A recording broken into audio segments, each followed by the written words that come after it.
Thank you for having me here for a short presentation, What's Next in Medical AI.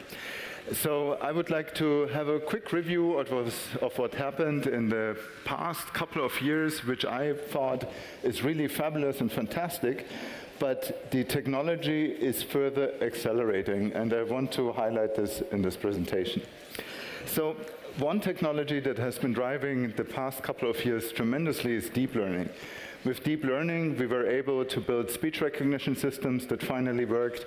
Word accuracies are now at 99%, so which means that if you speak into a modern smartphone, less than one word in 100 is misrecognized. Image recognition has been pushed tremendously.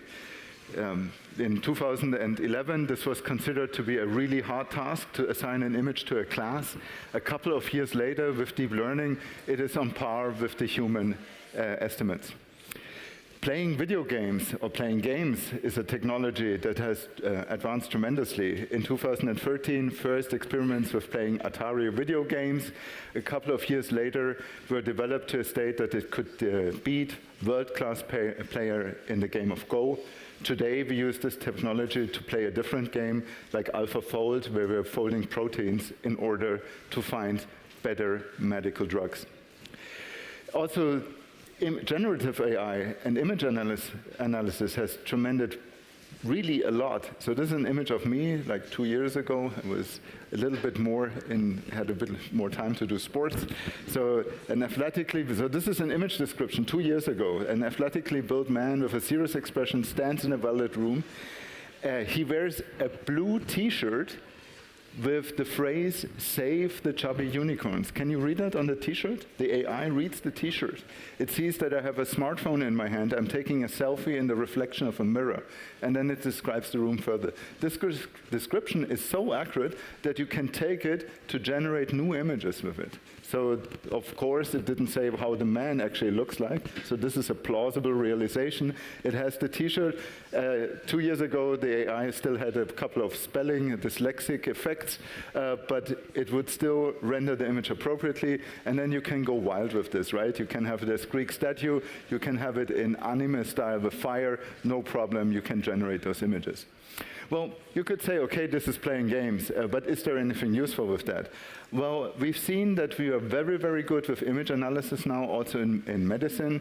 A famous paper, the UNet, is now able to segment organs, to get the boundaries of organs, which is very, very helpful in radiation therapy. But you can also take the generative AI, well, not exactly the same as you would use for the image generation that you've just seen. You have to add a little bit of math, and of course you want to be sure that this is mathematically correct. But if you do the math, you can actually get results like this one, where you have the left-hand side with a classical method of a CT slice. You see here, there's very heavy artifact in the top and the bottom of the image, but with the AI, you can rescue the image and get an image like here on the right-hand side. So this is a discovery from 2015. This was later then also employed on MRI imaging from my colleague Florian Knoll. And later, this led to the development of a brand new scanner that can tremendously reduce the magnetic field strength and still get the same image quality, which means MRI can now be applied at a fraction of the cost to a classical scanner and still have the same diagnostic image quality. So all of these developments from 2015 to later a medical product in 2023, where it was awarded the German Zukunftspreis, is actually a very long time. And this is about to change. So we have all these developments, but we have a new technology that is agentic AI. And all of you have probably been working with ChatGPT, right? You probably use that on occasions, maybe even every day. But there is a huge problem with LLM systems like ChatGPT. They, ask ChatGPT, how do you drive a car? It will think for a couple of seconds, and then it will tell you, well, you get in and adjust, fasten your seatbelt, adjust the seat and the mirrors, then start the engine, press the brake pedal, and then, you have to operate the car. So it gives you a description. But is this nowhere close to actually driving a car? It gives you a wall of text, but it doesn't do anything. And this is exactly what's changing with agentic AI. So we started looking into this already 2 years ago. This is my colleague, Moritz Zeiss. He is an MR physicist. So he is programming MR machines. This is something to program an MRI scanner. You need to have studied physics, you need to be a specialist in MR physics, and then you need additional courses to be able to program the machine. And he said, well, I'm making these courses, can I also teach an LLM to program an MRI scanner?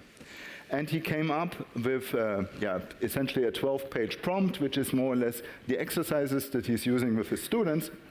And as we could, on occasions, create working code for the scanner 2 years ago. Last year, he said, okay, we now have the reasoning models. Reasoning models are stronger.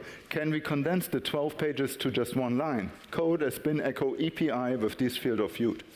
And he tested it on one human reference, GPT-4o, and the thinking model. And this is the human reference. So what is actually being programmed are the pulse sequences that you see at the top. This is the output of the program. This is fed into a simulation engine here, which is then sampling the Fourier space and resulting finally in the image that you see on the bottom right. And you see this looks like a human brain. If you give this to GPT-4, a sequence like this will come out. It looks like a sequence, but the sequence is nowhere close to being a correct image. If you give that to a reasoning model, it will come up with this. It's a much better sequence, and it actually creates some image, but it's heavily distorted. But you get a reasonable sequence that you can run on a scanner. Now, you still have to improve on that. And now, very new results from this February, we can add agency. And in this case, agency means that we give the AI system access to the physical simulation. So it can use the physical simulation and create MRI images on its own. And if you do that, you suddenly get the correct solution. So first the LLM result on the left-hand side, on the right-hand side, the agent system, and it does the correct sequence. Because it can experiment. It does the sequence wrong, but it looks at the image and then it corrects it by itself. And the result is that over a category, over several models, Gemini, GPT-5, Claude 4, all of them solved the task in this agentic framework with exactly one instruction. Regular LLMs, you need up to 10 instructions. With reasoning, you need 3 to 4 instructions. With the agentic system, exactly one across different language models just works. And this is great, but it's also cheap. So if you compare the cost of the agentic system to program, remember, you need a specialist who's trained in physics and MR physics. This can be done at the cost of 12 cents, and it takes 5 minutes to 15 minutes. If you give this to a student who has taken the appropriate courses, still needs something like 150 minutes, and at minimum wage, and I think for a specialist like this, only paying minimum wage is probably something you can only do at a university, it's still 37.5 euros. We went ahead and then set this up in an auto research with a system that iteratively refines and could even discover much more powerful sequences that would even run with multiple coils on a modern scanner. And this is really something where you go towards product development, and you can see you can even do several alternatives at a total cost of about 75 euros, which is tremendously cheap. And with these insights, I developed a new course, Wipe Coding. It's 14 hours of recordings. I finished this in mid-February. And with these audio recordings, we upload this to our video portal. And what you get is the speech recognition. You remember we started with that. That is absolute, almost perfect, right? So I took the output of the speech recognition system for the entire 14 hours and used exactly the material that I teach in the class, how to use the agentic AI, and made up my own instructions how to convert slides and speech recognition result into a textbook. This textbook we have sent already 3 weeks ago to Springer. It's the first textbook that is openly using AI for generating the context, or for supporting generating the context in lecture notes in computer science. On the left-hand side, you see the first textbook that we created a couple of years ago. It took 4 years to write this book. The new textbook, it took 6 weeks, 350 pages. Will be open access and will appear in approximately 3 weeks from now. tremendous acceleration, and everything, of course, hand-checked, fact-checked, another 80 hours only, proofreading, editing, and so on manually. But this speed, this acceleration is tremendous. And I'm not stopping there, because there's more coming. 4 weeks ago, I was contacted because I had written a blog post on how China is becoming very, very strong in AI. And a year ago, I wrote this blog post, and I had a table in there showing that in the top 5 machine learning conferences, that the number of publications coming from China has been tremendously increasing. You see the tildes before the percentages. These are estimates, because I know people who attended this, but I didn't have the exact numbers. So I got a call from China, the Wire China, and they said, look, on Monday, we would like to take this from your blog post, but you have all these estimates in there. Can you give us better numbers? And then I said, oh, by the way, on Friday we will publish. And I said, okay, challenge accepted. So I downloaded, I wrote an agent, agentic system, took me about 45 minutes of prompting, and I downloaded 88,000 papers, because the affiliation where the paper is actually coming from, you only find on the first page of the paper. So I had to download 88,000 papers, parse them, and I had a full agentic workflow. Took the system 3 days for processing, but now I have solid numbers, and of course, it is exactly as we expected. The number of publications from China has tremendously been increasing. Reading 88,000 papers just in 3 days. Completely agentic, crazy. But there's more to that. Just this week, we had a conference, also medical related, supported with Biosphere Medical, Monday, Tuesday in Erlangen, and we had about 93 papers that went into the proceedings. I have been negotiating with Springer. Oh, they have this nice web interface where they do all the copy editing for you. They had a quote that it would cost 10,000 euros to publish the proceedings open access. I said, okay, with my agents, maybe I can do the same. It took me just an overnight session for the agent to create an instance that I have for every author, copy-edited version of the proceedings that they submitted, complying to the call for papers and everything. What would Springer do for me? But now I can publish it at FAU Press, and I have a cost of 150 euros for my open access proceedings. Well, what's next? 2 weeks ago, I had the idea, wow, we do all the CT reconstructions. I like my methods, but there's so many comparison methods. So over the weekend, I downloaded 15 state-of-the-art papers for CT reconstruction, computed tomography with deep learning. And I had essentially over the weekend implemented 15 state-of-the-art methods and benchmarked them. And now the benchmarks are running. The agent is even operating the GPU cluster and everything.